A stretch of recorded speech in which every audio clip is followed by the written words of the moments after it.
Hello and welcome to the Intentional Brief, your weekly video update on the one big thing in cybersecurity news for growth stage companies, their management teams, and investors. I'm your host, Shay Colson, managing partner at Intentional Cybersecurity, and you can find us online at intentionalcyber.com.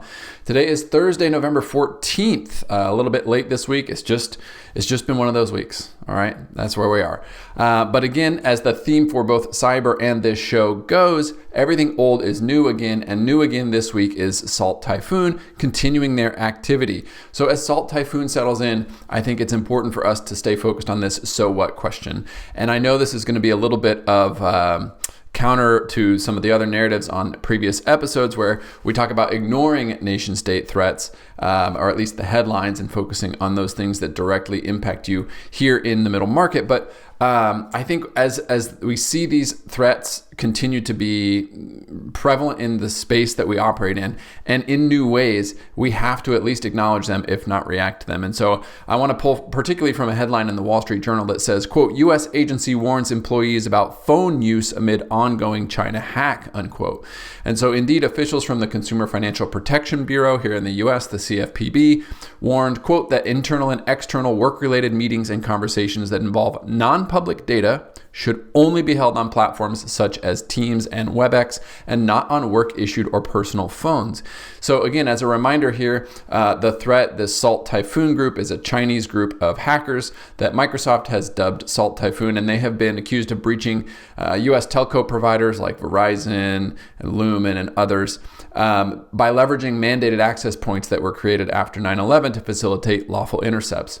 Now, the reason that these other modalities, Teams and WebEx and iMessage and Signal and WhatsApp, are not vulnerable to this threat is something known as E2EE, or end-to-end encryption.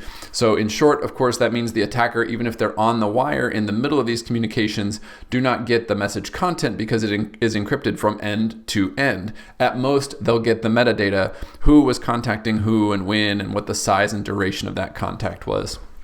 And so while metadata can still be plenty revealing, I think the core function of keeping these communications secure seems to be holding for these platforms using end-to-end encryption. So I won't open the can of quantum computing here, which threatens to decrypt these channels that aren't using a so-called quantum safe encryption algorithm, because that's a problem for another day. But I think the pattern here is one that we can genericize and then benefit from considering. And what I mean by that is, back to this notion of everything old is new again, encrypting data in transit has long been a featured control in whatever framework your organization is using.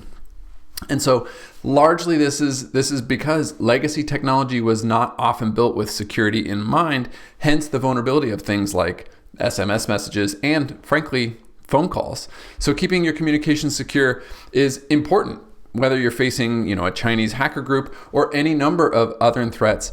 And we are benefiting from a plethora of solutions that will make this both easy and transparent to implement, whether it is from Apple, from Microsoft, from Signal, or any of the other large players in this space. Because I think the big lesson for us is that it is back to basics, right? We need to continue to be vigilant with our data, both in transit and at rest, but even in transit when it's on a phone call. I don't think there's reason to be paranoid here, but if the choice for a sensitive conversation is a phone call or a Teams call, then that extra bit of encryption that Teams offers can make the difference. And frankly, most of your users can easily make this switch with very little cost, even on their mobile devices. Teams works just fine. FaceTime audio, Signal calls, whatever it might be. Regulated industries have other concerns. I know that this is not as cut and dry. I know that there have been enforcement actions in the financial services space for WhatsApp and other out-of-band messages. So again, this is not a decision we want to make lightly, but I do think it is a risk-informed decision that we can ponder as we look to consider securing all of our conversations and all of our data, both in transit and at rest. So again, as we continue to say on this show, being brilliant at the basics is where it all starts, and protecting data in transit certainly falls in that bucket.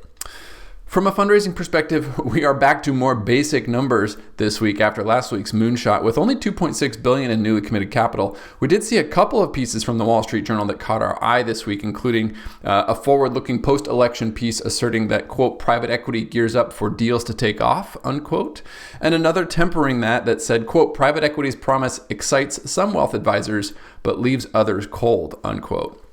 So regardless of which side of the coin you come out on, the PE market certainly seems to think that transactions are going to tick up moving forward. And there is, as we've seen, plenty of dry powder to support that hypothesis and that deal flow.